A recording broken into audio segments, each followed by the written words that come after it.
ದೇಶ ಸುತ್ತಿರ್ತೀರಾ, ಸಣ್ಣ ಸಣ್ಣ ಭಾಗದಿಂದ ಹಿಡಿದು ದೊಡ್ಡ ದೊಡ್ಡ ಕಲಾಕೃತಿಗಳನ್ನು ನೋಡಿರ್ತೀರಾ, ವಾಸ್ತುಶಿಲ್ಪನ ನೋಡಿರ್ತೀರಾ. ಇವತ್ತಿಗೂ ಭಾರತದ ಅತ್ಯುನ್ನತ ವಾಸ್ತುಶಿಲ್ಪ ಶೈಲಿ ಅಂತ ನಿಮ್ಗೆ ಯಾವ್ದು ಅನ್ಸುತ್ತೆ? ನನಗೆ ನಮ್ಮ ಕರ್ನಾಟಕದ ಬೇಲೂರು ಹಳೆಬೀಡ ನನಗೆ ಭಾಳ ತುಂಬ ಏನಂತೀವಿ, ಸುಮಾರು ನೋಡಿ 100-150 ವರ್ಷ ಒಂದು ದೇವಸ್ಥಾನ ಕಟ್ಟಲಿಕ್ಕೆ ಒಬ್ಬರು ರಾಜರು ಅಷ್ಟು ಸಮಯ ಕೊಟ್ಟಿದ್ದಾರೆ, ಅವರು ಆರ್ಥಿಕವಾಗಿ ಸಪೋರ್ಟ್ ಮಾಡಿದ್ದಾರೆ.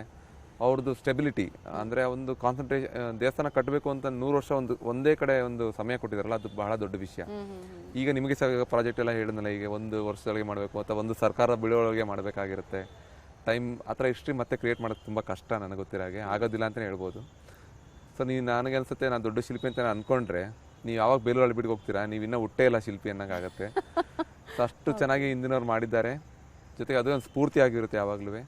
ನಿಮಗೆ ನೀವು ಯಾವಾಗ ಹೆಡ್ಲಾಂಗ್ ಆಗ್ತೀರಾ, ನೀವು ವೆಯ್ಟ್ ಜಾಸ್ತಿ ಆಗುತ್ತೆ, ಒಂದು ರೌಂಡಲ್ಲಿ ಹೋದ್ರೆ ನಾವು ಮತ್ತೆ ಇಲ್ಲ ನೀವು ಕುಬ್ಜರು ಇನ್ನೂ ಸಣ್ಣ ಮಗುಗಳು ನಾವು ಇನ್ನೂ ಕಲಿಬೇಕು ಅನ್ನೋದನ್ನ ನೀಟಿಗೆ ಒಂದು ಏನು ಮಾತಲ್ಲಿ ಹೇಳಿದೆ ಅದು ಕಲೆ ಮುಖಾಂತರ ನಮಗೆ ವಿಷಯ ತಿಳಿಸುತ್ತೆ.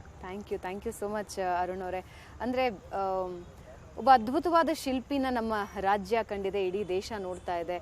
ಇಂತಹದ್ದೇ ಹಲವಾರು ವರ್ಕ್ಗಳು ನಿಮ್ಮಿಂದ ಬರಲಿ, ನಮ್ಮ ಇಡೀ ಕರುನಾಡು ನಿಮ್ಮನ್ನು ಹೆಮ್ಮೆಯಿಂದ ಖಂಡಿತವಾಗಿಯೂ ಬಹುಶಃ ಶತಮಾನಗಳವರೆಗೆ ನೆನಪಿಟ್ಕೊಳ್ಳುತ್ತೆ. ಮತ್ತಷ್ಟು ವರ್ಕ್ಸ್ ಅಂತದ್ದು ಬರಲಿ ಅಂತ ನಾನು ವಿಶ್ ಮಾಡ್ತಾ ಇದ್ದೀನಿ. All the very best. Thank you madam. Thank you very much. Thank you for inviting me. Thank you.